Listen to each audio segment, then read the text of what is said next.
So, Chelsea, welcome to the Warrior Academy podcast. Thank you so much for having me. Such a pleasure to have you here. Obviously, we just had a quick chat, and you are in Canada. I'm in Dubai. It's nighttime for you. It is very early morning for me, so it's 8 p.m. and 6 and 7 a.m. or something like that, either side. So I'm glad we managed to actually find a slot. So thank you for that. Yeah, absolutely. No, I appreciate you starting your day early for me. So tell me a little bit about yourself and your work as a psychologist, and what got you started with your online work as well. Yeah, absolutely. So, well, obviously I'm Chelsea. I'm one half of Mama Psychologist. So my counterpart is Caitlin, and we both kind of went through our education journey together. We both were in our masters at the same time, working together, and that's kind of how we connected, and we remained friends over the years. And for myself, I started working with child and adolescent psychology. So I worked a lot with families at our local hospital in our inpatient program, actually, as did Caitlin again, because that's how we kind of connected.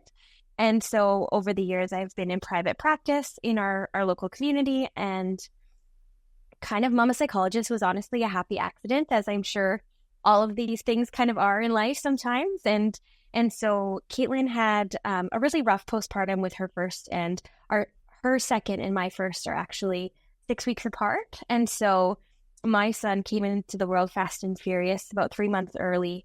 And so I was navigating becoming a new mom and navigating NICU life about 3 hours from home, because our community wasn't able to support his medical needs. And so I remember out of the blue, Caitlin was, I'd say, at the postpartum fog. We were both in it, and she texted me out of the blue and was like, "Hey, do you want to start sharing some information? Like, this is kind of our area. This is what we've studied and talked about. And, you know, we've both really had really rough postpartum experiences. Do you think that'd be a good way to get information out there?" And I said yes. I don't even think we're out of the NICU yet, in my fog. And the premise behind it was, you know, we quote unquote had the strategies, we had the tools, we knew how to cope in stressful situations. That was what we taught people to do.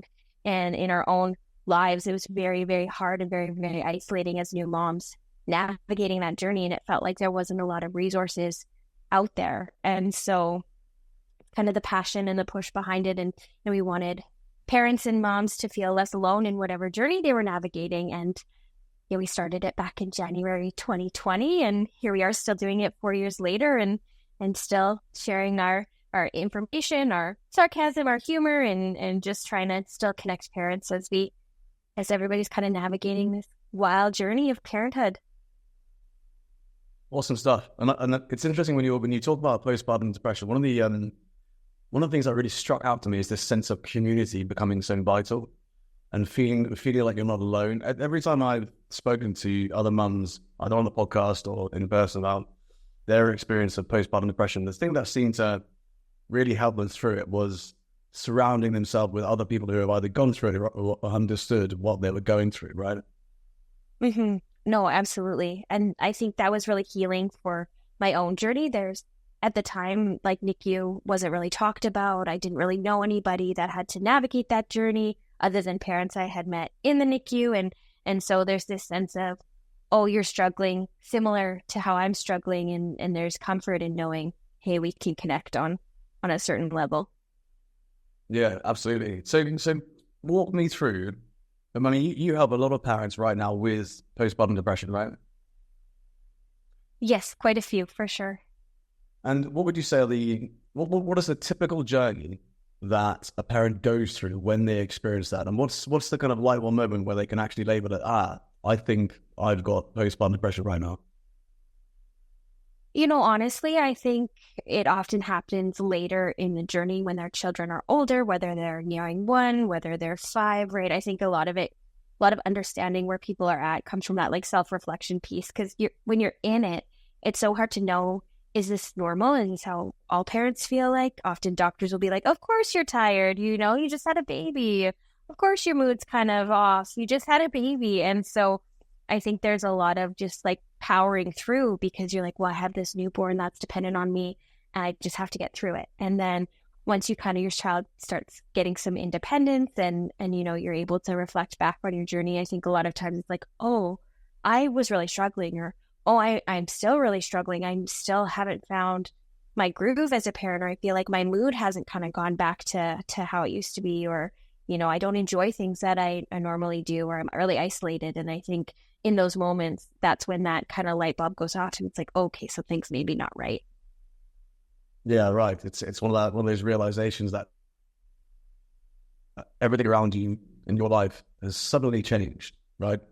And I mean, one of the things I think is a lot of the time we have a preconceived idea of what parenting is going to be like, or what that we want to be a parent, that we're desperate for that life, and then when it does happen, it's such a shock to the system. It's like, wow, everything's actually changed. Do you know what I mean? And Yeah. and I think with any change of your life, there's some sort of shock, but there's rarely a change as big as having a child, right?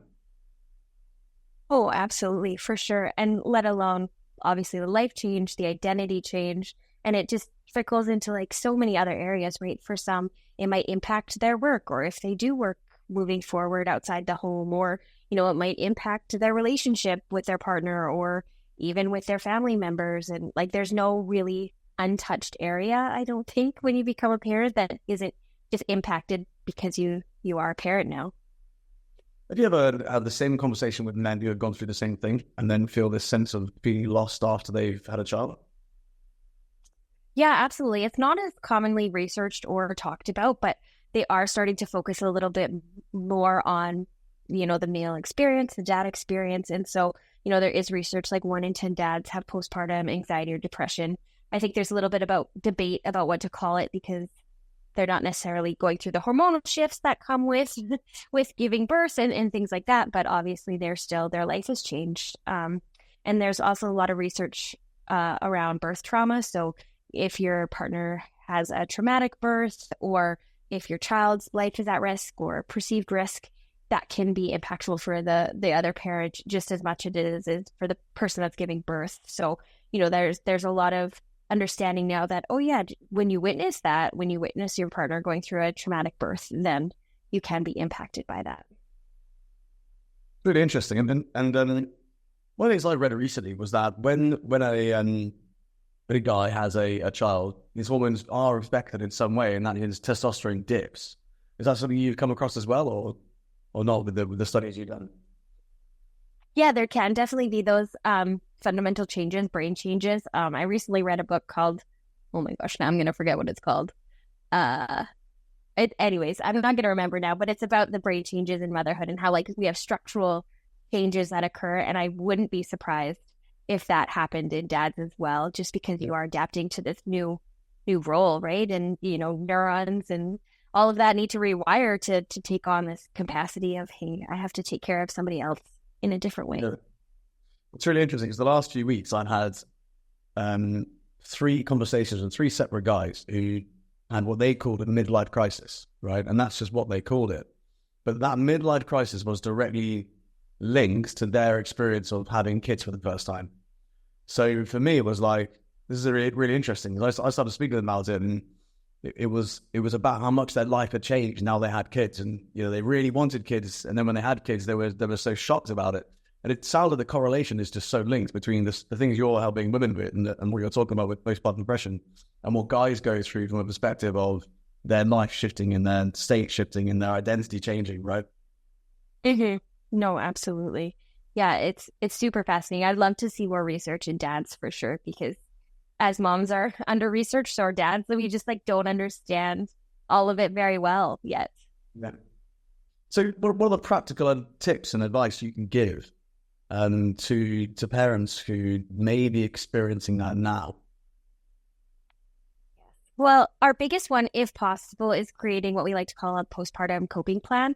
And so obviously this can be done at any point. It's great if you can do it before. It's much easier when you're not in the thick of newborn life and sleep deprived and all of those things. But it's kind of understanding how you respond to stress. So we want you to like reflect on, okay, what do I normally do when I'm stressed at work, or something happens in my life that is stressful? And it's kind of using those as warning signs. Like, am I doing any of those kind of similar things, maybe in a different way because I've never been a parent before, but how am I responding to stress here? And that can be a great kind of warning sign to pay attention to. It's also great if you do have a partner to talk about the warning signs of depression with each other, right? Like, hey, can we pay attention to this? If I notice that you're not doing so great, how can we talk about it? And vice versa. And then we also like to have people write down resources within their community because, it sounds simple to Google a number, but when you're in it, it's not as simple. And so, we want the resources to just be at your fingertips. And so, writing down your doctor's number, writing down, like if you have a nurse or a public health or a midwife or, whoever is in your support system, even if it's a family member, just write their number and like paste it on your fridge. So, if you need to, it's just right there. And it sounds kind of silly, but sometimes you just need like that visual reminder, like, who do I have in my corner that I can reach out to? I think that's it's really reassuring, isn't it? Just to have that there, in an emergency, break the glass and you've got the number, rather than having to flick through the phone book and try and find the fire brigade, right?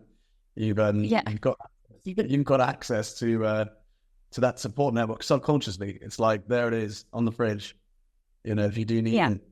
And I guess, having that conversation with your friends and the people around you, so people understand what you go through.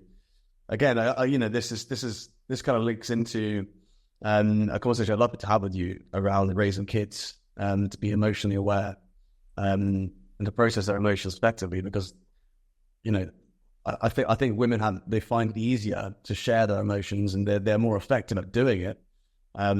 Not necessarily though. In the case of postpartum, I think a lot of women go through something they keep very quiet. But what I'm noticing is that men in particular would go through something and keep it extra quiet, right? They find ways to make sure no one knows. And I think, that's probably one of the reasons we don't understand the way men experience becoming a father for the first time, because they don't want to talk about any negative thing they've got associated with that. And a lot of that understanding of how to process their emotion comes from how they're raised, right? Yeah, absolutely. I think the hot word right now is gentle parenting. And that's how people often describe it. And you could take that term however you want. I think it is what it is. It's a social term. It's not necessarily a research term. It really does fall in the umbrella of kind of that authoritative parenting. But really what comes down to it when we're looking at kind of that gentle parenting is being more supportive and helping our children express their emotions, essentially, right? We're really, it's really about validating and acknowledging and helping verbalize. And so when you do this from an early age, you're really teaching them, hey, how do I label my emotions? How do I express my emotions? How do I share them with somebody else? So it's a very interesting kind of time of parenting, because I don't think it's something, as you mentioned, that has been really thought about or really focused on, right? And in generations before, it's, you don't talk about your emotions, or you suck it up and get over it, or, whatever that kind of looks like. I saw a really funny post on your Instagram about gentle parenting and she'll find it. What was it? It was the way you described it. Can't remember. Anyway, my views on gentle parenting are that essentially parenting evolves, right? As we grow up, it evolves, and we seem to have this little bit of ego with parenting. I find, like, we're a parent, therefore we know how to parent. And the funny thing about that is we only really draw on our own experience of being parented at that stage, right? Unless we've actually done some research and done the hard work of doing some introspective work and looking into why things trigger us and why we're upset and why we're stressed and how much you can learn from going through parenting. It's like we just assume we're good parents just because we're parents. I think a lot of people do, and we assume we know what we're doing because we understand how parenting works to a degree, right? And for me, a lot of that is not understanding that it can evolve. The more we learn, the more we understand, the more studies are done, the more behavioral psychology is done, the more we can learn how parenting evolves, and then the more how we can parent more effectively.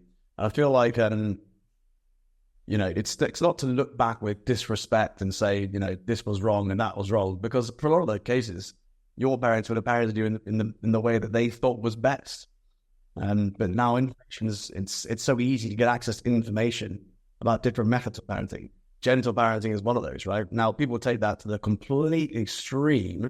With anything on social media, it's like for anything to get any and following online, it's got to be quite polarizing. And so you've got the extreme of gentle parenting with the kind of extreme of authoritative parenting. And it's like, well, actually, my view is gentle parenting is probably the direction that is the most effective way to parent children in a way that they understand their own emotions and are able to process it in the best possible way. And in the flip side of that, the other side, right, which is the way that a lot of young people have been parented who are now parents, this kind of approach where there's a lot of isolation and removal, which was really more about a parent not coping than the child, right? So, for instance, go to the room, stand in a corner, sit on the naughty set, all this sort of stuff. It's simply because they're trying to remove the child from the situation that they are finding stressful, rather than kind of sitting there and guiding them on how to actually process their emotions in the moment. So I'd love your thoughts on that, especially the kind of isolation aspect as well. Yeah, for sure. No, I definitely agree with you. I think, parents probably did the best that they could with the information they had, or to the best of their ability. And it's not necessarily to shame parents or our parents' generation or whatever, right? It's you learn and you change and you adapt and you move forward. And I think, yeah, there's definitely, the hard thing is everything feels sometimes very extreme in parenting, right? It's like one way is right and one way is wrong. And you see this in many different umbrellas, right? We see it in feeding, we see it in sleep, we see it in all of these areas, as is, whatever parenting approach that you want to take or what style you kind of gravitate towards. And I think that can be really hard for parents, because you feel like, okay, I want a gentle parent, and then, I yelled and now I'm a bad parent, where it's like, no, that's like part of being human. Gentle parenting doesn't mean you don't set boundaries, or you don't get to lose your cool sometimes, or you don't get to make mistakes. That's actually part of it, right? We want to acknowledge, like, oh yeah, sorry, mom lost her cool. I'm going to try not to do that next time, right? Like that's okay to do. And so it's hard. It's hard to have these very like black and white, where I'm more like, there's probably some gray here and let's find it. And that's okay too. But I do think you're right when it comes to the isolation piece, right? Where timeouts or, separating parent from child, it probably is because there's so much dysregulation. Like, it's just like that space is what is needed for somebody to calm down, right? And that was the way to do it at the time. Yeah, definitely. It's I think it's just one of those ways where it's easy to try and find the black and white solution to everything. And we want to, because I think there's so much uncertainty with life and there's so much uncertainty with parenting. It's like, what is the black and white way of doing this? But there isn't. Everything's gray. That sounded kind of depressing. But everything is just, there's a gray area with most things, right? And so, it kind of leads the conversation around comparison. Because a lot of the time, we can look at other parents and think that they've got everything sorted. But the reality is we don't know what's going on behind the scenes, right? Mm-hmm. Yeah, no, absolutely. And I think it's hard because I don't know if you've seen it much online. I guess I've come across it a bit, and it's like this aesthetic parenting almost, right? Like it's like the beige parent or the, whatever that looks like. And you hear, I hear my practice all the time. Well, I saw this, and like in my head, I can tell myself, oh, that's not what it's like. But then I see it and I'm like, what if it is like that? And then I'm not doing that. And it just can kind of snowball and cause these kind of thought spirals of like, I'm not doing enough. I'm not enough. I'm doing it wrong. I'm not the parent my kids need, or, I'm a lazy parent because I don't have this aesthetically pleasing snapshot, which is really what it is. It's just a moment in time, and an edited moment in time, usually. I think there's a perspective element there, right? Like you've got to, if you're on social media, you've got to have this perspective that this is the best moment they could possibly put forward in that specific time, right? So if you see the kids at 7 a.m. ready to school, looking perfect, and the mum is not looking stressed, and the dad's there like happy with everything, and this can just be the perfect shot at that moment, and it can very easily, very very well manufactured. But people look at it and they're like, well, that's normal, right? That's how it's supposed to be. And why am I not like that? Why am I not doing that?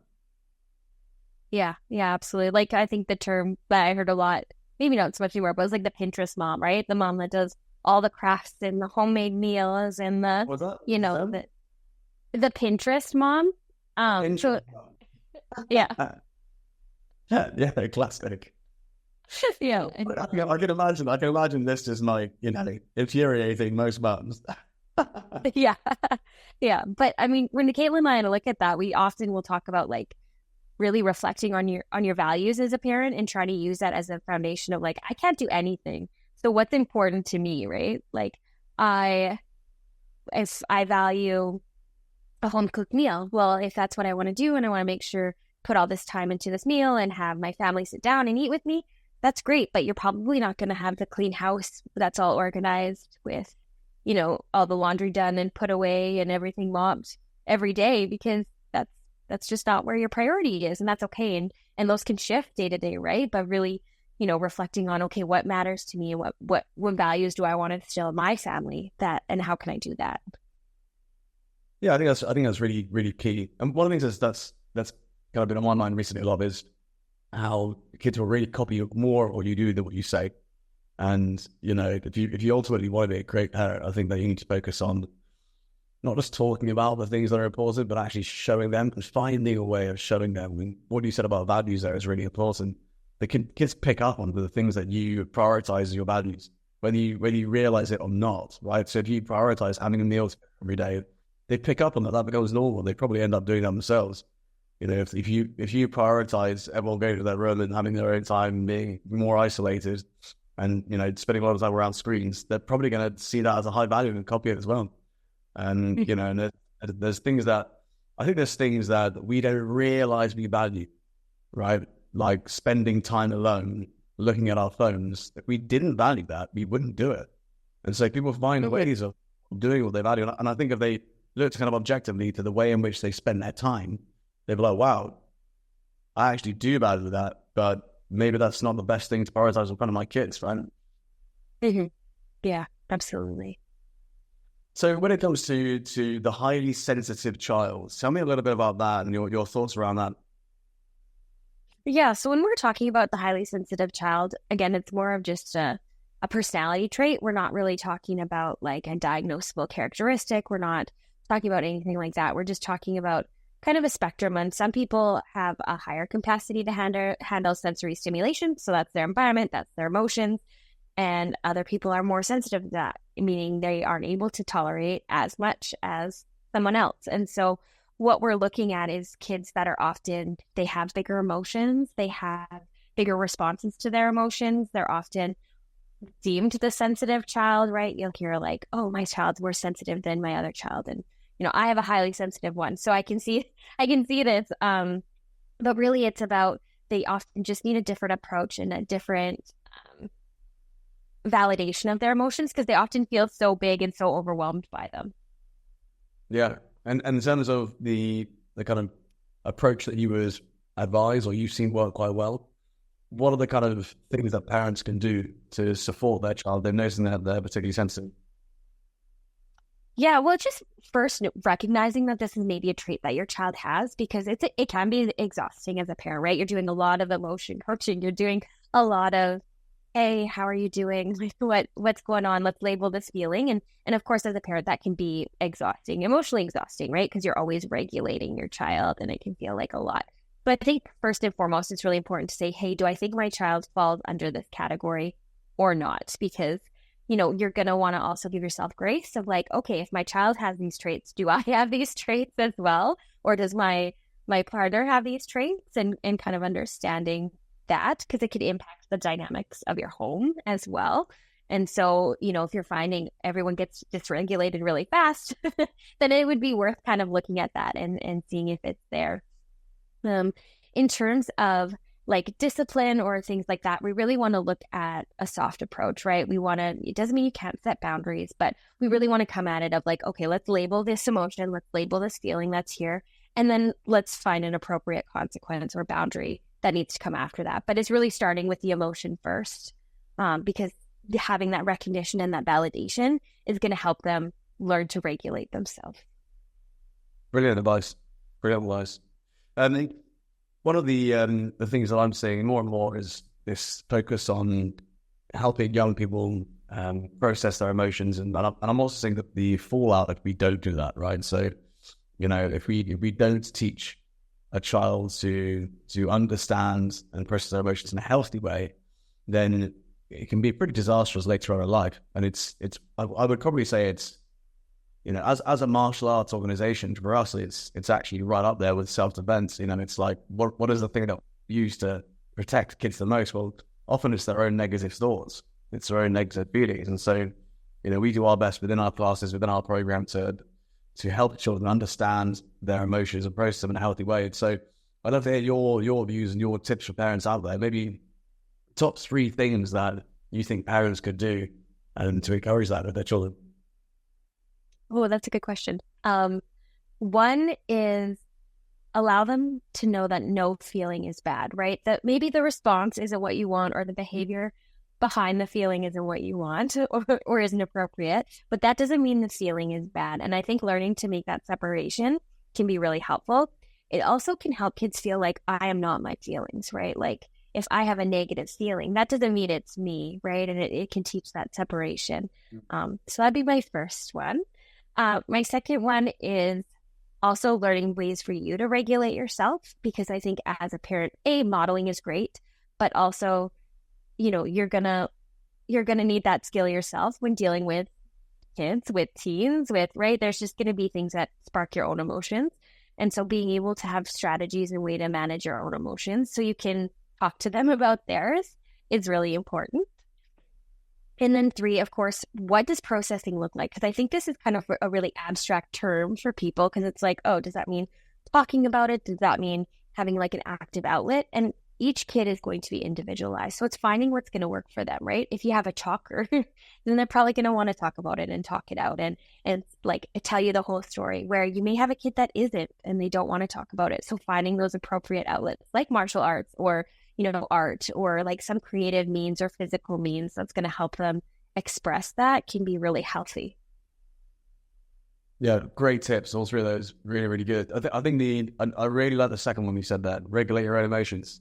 It all starts with us, really, doesn't it? And it's interesting how, what can we do? We can try and work with the child and change the child, help the child. And actually, a lot of the time, if we just learn how to manage our own stuff, we just end up being so much better at parenting and helping our kids, right? Just because they feed off that energy so much, and it's, feel like you'd have to be in a relationship with 2 of you raising you with your child, and you've got that teamwork in place. It's amazing to have that ability to tag your partner in if you're feeling stressed, right? And just, pass the do the relay race, and someone else jumps in when you're clearly not in the right place to do your best, whether you've had a tough day or whatever it is. And I think learning to regulate your emotions is probably one of those things that kids teach parents the most, right?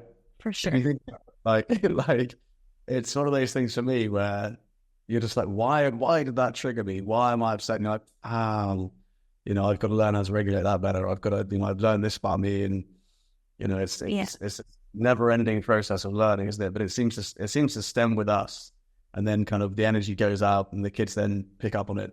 It's funny. My wife's not in a good mood. My kids aren't in a good mood. It's simple as that. They'll pick, and they're young, 6 and 3, but they'll pick up on it straight away.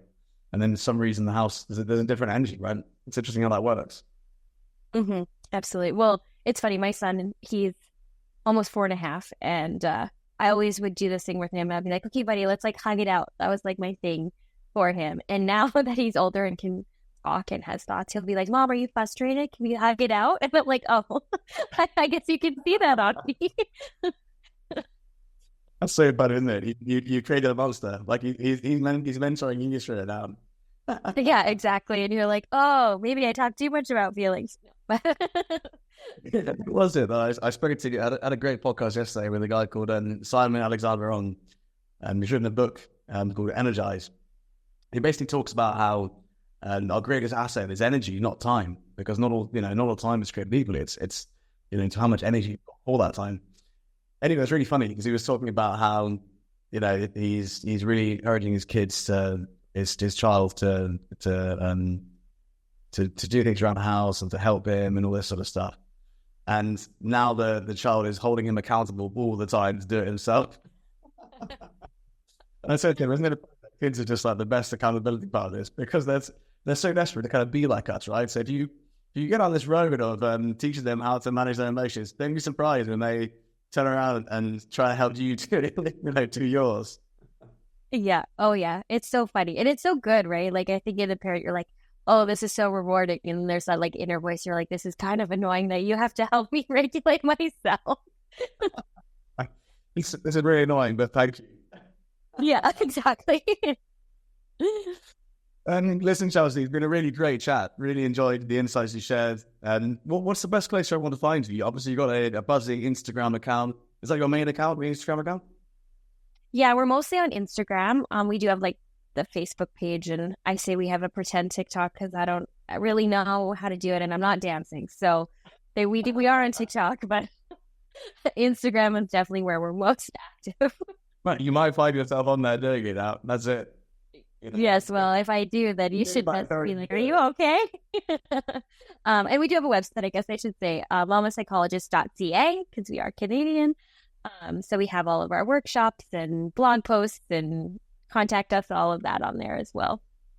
Awesome stuff. I know we've got a lot of mums listening to this who'll be really interested. So yeah, if you're listening, guys, make sure you check all of that out. Some really great posts and lots of humor on there as well, which I found quite funny.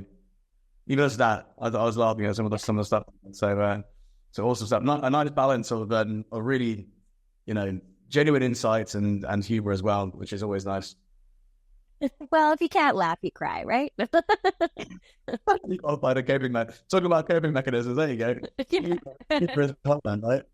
That's another thing. I'm like, humor is such a powerful tool. Like you can use humor to put you through some really difficult situations in life.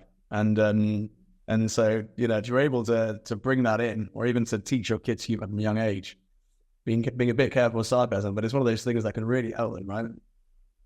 Yes, exactly. Cool. Chelsea, thank you so much for joining me today. Really enjoyed our chat, and I'll see you very soon. Awesome. Thanks for having me. Cool. Great chat. Perfect. No, thank you very much.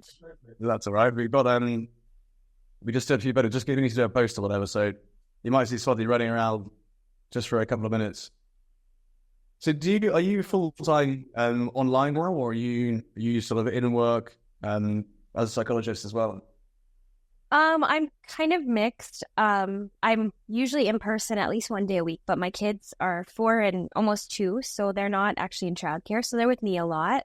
And my husband's a farmer, so his schedule is a little bit less flexible than mine. Yeah. So I try to balance that out with doing a little bit online and a little bit in person, and then just with the kids mostly. So what's life like in Canada? Are you guys outside a lot? And I can imagine you're quite close to nature all the time. Very accessible to you, right? We try to be, for sure. Well, right now we just came out of a -20 cold snap, but we're about an hour from the mountains, which is lovely. We're very lucky that way. And obviously living on a farm, I actually don't live in the city, so I'm about 30 minutes out of town. So my kids have lots of space that way, which is great. And we do have a forestry preschool, so my son's in that, so he just plays in our river bottom with his peers. Amazing. That's ideal, isn't it? Just more time outdoors. I mean, this is it.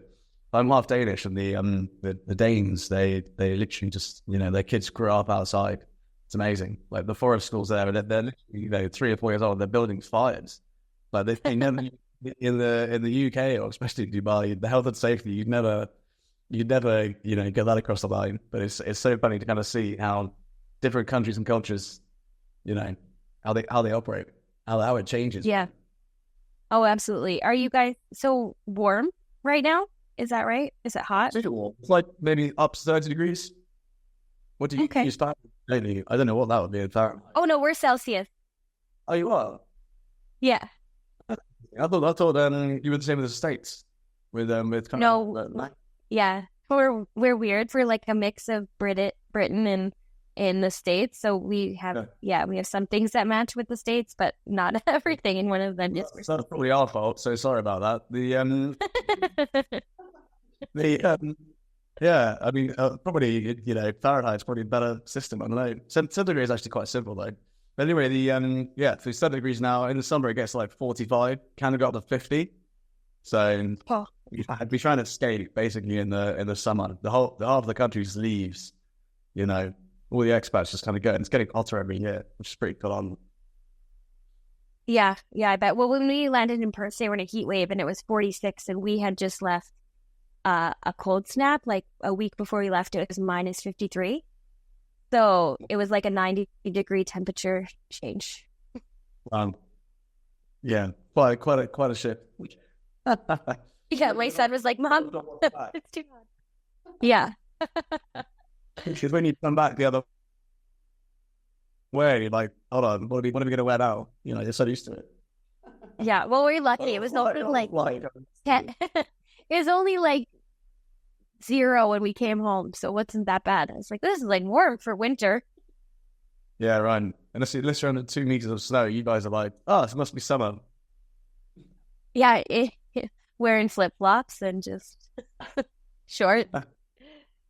Amazing. Right, Chelsea, I'll leave you to it. Good to meet you. Awesome. Yes, you too. Take care. See you soon. Bye-bye.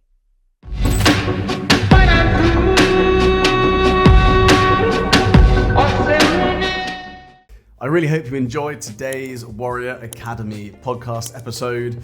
We're going to keep creating these episodes because I know that so many parents find them useful or get insights or get ideas about how to develop their child's character. But it all comes down to the 3 C's: confidence, conduct, and concentration.